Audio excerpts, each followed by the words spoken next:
Hello বন্ধুসকল, welcome to my YouTube channel DRV Production. তো আজি আমি গৈ আছো এটা waterfall চাবলৈ। তো ভাবিছো লগতে আপোনালোককো দেখাও লওক। আমি মানে প্ৰথম যামটো চাবলৈ, বৰ ইচ্ছা গৈছে চাবলৈ waterfallটো। সবেই যায় বলে জনপ্ৰিয় আমাৰ এইখন অঞ্চলতে। তো আপোনালোককো লগত দেখুৱাম আজি। সেইকাৰণে বলক আমাৰ এতিয়া ভিডিঅ'টো আৰম্ভ কৰো।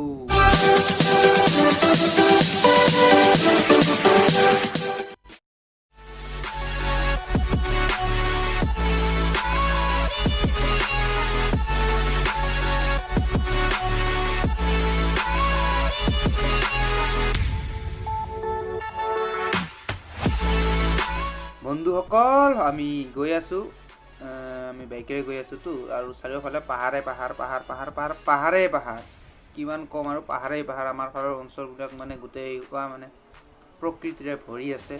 চাৰিওফালে পাহাৰ আৰু আমি গৈ আছো এতিয়া। আৰু মই বহুত এক্সাইটেড আজি, মই ৱাটাৰফলটো চাম। মানে মই চোৱা নাই আগতে, বহুতে চাইছে, মোক কৈ থাকে। তো ময়ো চাম, আপোনালোকেও মানে চাব, মোৰ লগত থাকক। তো গৈ আছো। তো আহি আমি ভিতৰুৱা ৰাস্তা এটা সোমালো, আৰু আপোনালোকেও অকণমান ধৈৰ্য ধৰক। আমিও ধৈৰ্য ধৰি আছো, কাৰণ চাবলৈতো বহুত হেঁপাহ, ইচ্ছা, কেতিয়া পাম, কিন্তু অকণমান সময় লাগিব। আপোনালোকে চাই থাকক।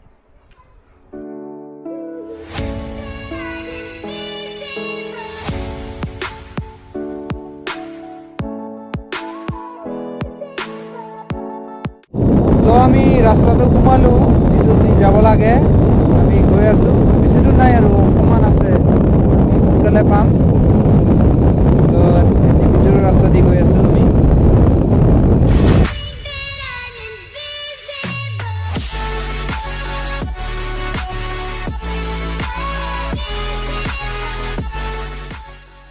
এয়াই হৈছে আমাৰ অসম, পাহাৰে পৰ্বতে ভৰা আৰু ধাননি পথাৰেৰে ভৰা।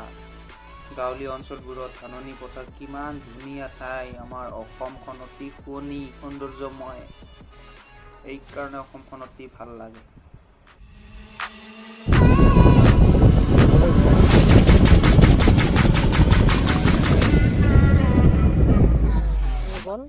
আহি বাটতে এটা মানে পানী গৈ আছে, যে আমাৰ যিটো নিজৰত যাম বুলি কৈছোঁ, এই যে হাউহি ৱাটাৰফল যিটো আছে, তাৰে পানী ইফালেদি বৈ গৈছে। মই পানীটো দেখুৱাই দিছোঁ। এইবোৰ ৰ'বা, বেক কেমেৰাত মই ভালকৈ দেখুৱাই আছোঁ অকণমান।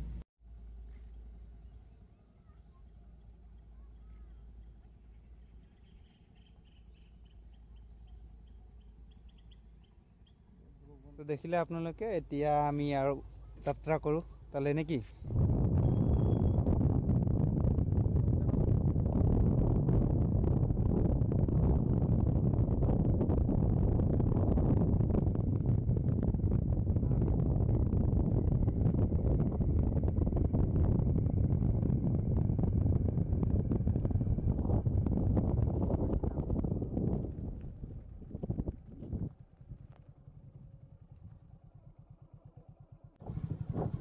তো বন্ধুসকল, এতিয়া আমি লোকেল যিখন শৰাইঘাট আছে আমাৰ, এইখনেৰে পাৰ হৈ আছোঁ।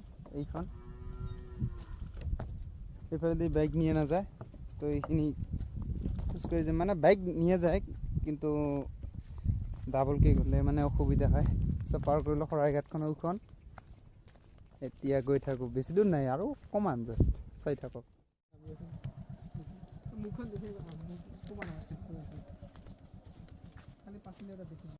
এতিয়া এটা নামনি পাইছোঁ, বহুত ডাঙৰ হয়। এইটো নামি আছোঁ, ইফালেদি বেগ নিয়ে নাযাব, আৰু গোটেই সোপা বোকা হৈছে। পানী পৰিল আজি, মানে পানী পৰোঁতে গোটেই সোপা মানে পানী পিছল হৈ গৈছে।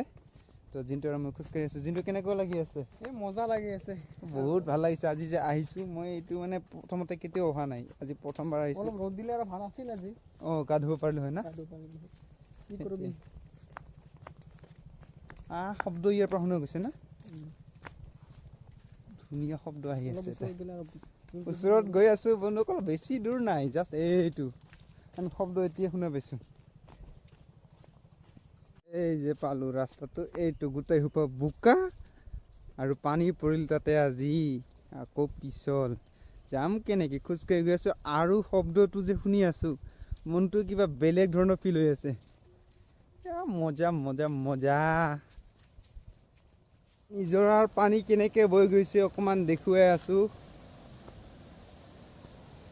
এইবোৰ চাওক শিল পাথৰ আৰু এই পানী বৈ গৈছে নিজৰাৰ পানী ইয়াত শব্দ শুনিছে ন একো শুনা নাযায় দেই শব্দৰ কাৰণে সৌৱা বৈ আহিছে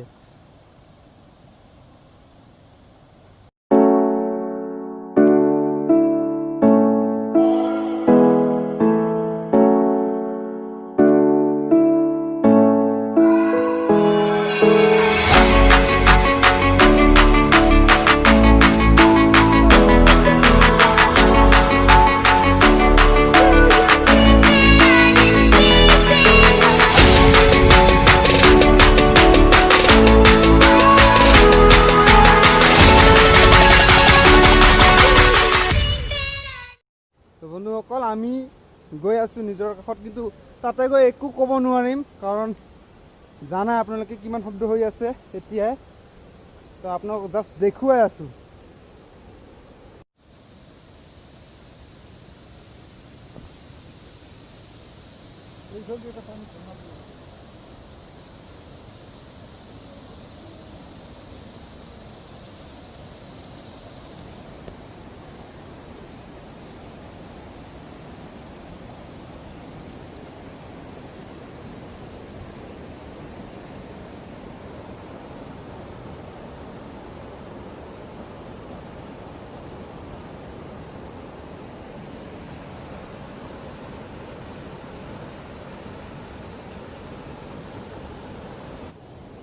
মজা পানীৰ শব্দ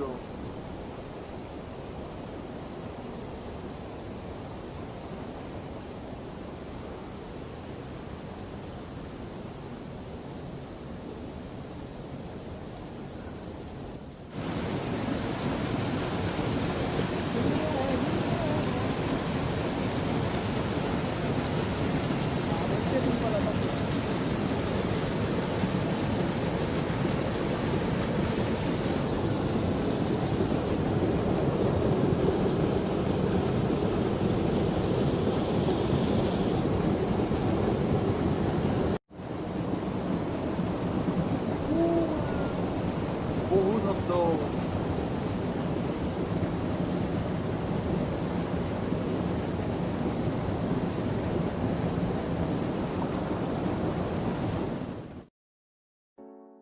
তো বন্ধুসকল এতিয়া আমি উভতি গৈ আছোঁ আপোনালোকক দেখুৱালোঁ আৰু আমিও দেখিলোঁ যিহে শব্দ একো কথা পাতিব আৰু মহে কামোৰে যি কি নহওক বন্ধুসকল ভিডিঅ'টো কেনেকুৱা লাগিলে কমেণ্ট কৰি জনাব আৰু ভাল লাগিলে লাইক শ্বেয়াৰ কৰিব মোৰ চেনেলটো ছাবস্ক্ৰাইব কৰিব চ' কেনেকুৱা লাগিলে কমেণ্ট কৰি জনাব এতিয়া বিদায় লৈছোঁ নেকি আকৌ লগ পাম এতিয়া বাই বাই